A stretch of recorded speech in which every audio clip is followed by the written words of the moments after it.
اور یہ اس زمانے کے جو قبیلے تھے جو آپس میں لڑتے تھے اور ظالموں کی مدد کرتے تھے، ان پر یہ آیت جو نازل ہوئی، اس سے ہمیں کیا میسج ملا کہ ہمارے یہاں بھی ہمیں ظلم کی طرفداری نہیں کرنی ہے، ظلم کرنا بھی نہیں ہے اور ظالموں کا ساتھ بھی نہیں دینا ہے۔ اب ہمارے یہاں کس انداز سے طرفداری ہو رہی ہوتی ہے، اب ذرا میں کچھ مثالوں کے ذریعے سمجھاتا ہوں کہ ہمارے یہاں کچھ لوگ جان رہے ہوتے ہیں،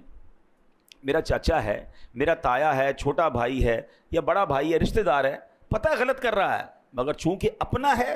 اب اس کی طرفداری کر رہے ہوں گے، ٹھیک ہے۔ اگر خدا نہ خواستہ ہمارے بولنے کے سبب لڑائی جھگڑے ہو سکتے ہیں، خاندان کے حالات بگڑ سکتے ہیں، تو ہمیں خاموشی اختیار کرنی چاہیے، لیکن جھوٹ اور اس کی طرفداری نہیں کرنی چاہیے کہ یار میرا گرائی ہے تو میرے محلے کا ہے تو ہمارے قبیلے کا ہے، اگر اس کا جھگڑا ہو گیا ہے یا وہ کسی کے ساتھ زیادتی کر رہا ہے اور آپ کو بٹھا رہا ہے ساتھ کہ بھائی آپ بتاؤ میں غلط ہوں کہ صحیح ہوں، بھائی دو چیزیں ہیں، یا تو آپ کو لگتا ہے میں غلط کہوں گا تو لڑائی اور بڑھ جائے گی، یہ مجھ سے بھی لڑے گا، تو آپ خاموش ہو جائیں، مگر یہ نہ کہے کہ ہاں تم صحیح ہو، بھائی یہ میرا رشتہ دار بالکل ٹھیک کہہ رہا ہے۔ آپ کو فیصلہ انصاف کا کرنا ہے، آپ کو طرفداری ظالم کی نہیں کرنی ہے، کیونکہ یہی وہ غلطی ہے کہ کچھ قرآن کے احکام کو مان رہے ہیں اور کچھ جناب چھوڑ رہے ہیں۔ آگے سنیے، اب پارٹنر ہوتے ہیں دو، مل کر کام کر رہے ہیں، ہمیں پتہ ہے یار یہ پارٹنر ہے میرا، مگر یہ سامنے والے گاہک سے بات ٹھیک نہیں کر رہا ہے، یہ جھوٹ بول رہا ہے، یہ جھوٹ بول کے سودا بیچ رہا ہے اور اس نے ابھی سود پہ پیسے لیے ہیں یا فلاں غلط کام کیا ہے۔ ہم کہتے ہیں یار اب اس کی غلط اس کو کہیں گے تو کمپنی بیٹھ جائے گی، بیچتا تو مال بڑا اچھا ہے،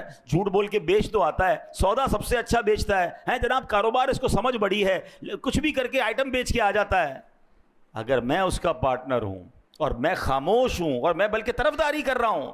تو پھر آپ سوچیں کہ ہم کیا کر رہے ہیں۔ ہاں، ہمیں ایسے یا تو پارٹنر رکھنے نہیں چاہیے جو حرام کما رہے ہیں، کیونکہ قیامت کے دن ہم اگر اس کے پارٹنر ہیں تو اس کے حرام کاموں کا جواب بھی دینا پڑ جائے گا نا۔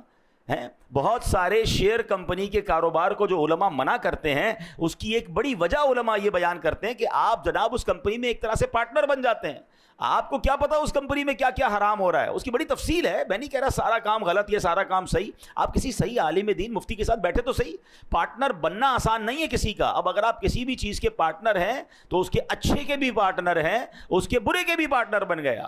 تو یہ سوچنا ہوگا کہ کہیں میں غلط کام کی طرف تو نہیں جا رہا۔ اسی طرح لوگ معاذ اللہ آج کل کیا ہوتا ہے، کچہریوں میں جھوٹی گواہیاں دے رہے ہیں، اللہ اکبر، حالانکہ معلوم ہے کہ جھوٹی گواہی دے رہا ہوں، ظلم ہو رہا ہے، مگر کہیں یہ ایسا نہ ہو کہ کسی مظلوم کے ساتھ برا ہو جائے اور کسی ظالم کا فائدہ ہو جائے، تو پھر دنیا اور آخرت کے شدید عذاب کے لیے تیار رہیے۔ ایک بات یاد رکھیے کہ آپ کی لکھت سے، آپ کے کالم سے، آپ کی صحافت کی آواز سے، یا اگر آپ وکیل ہیں تو آپ کیس لیتے وقت بھی یہ دیکھیں، وکیلوں کو پتہ ہوتا ہے کہ میں جس کا کیس لے رہا ہوں یہ ظالم ہے یا مظلوم ہے، مگر اگر پیسے اچھے ملتے ہیں، اگر نام ہو رہا ہے، اگر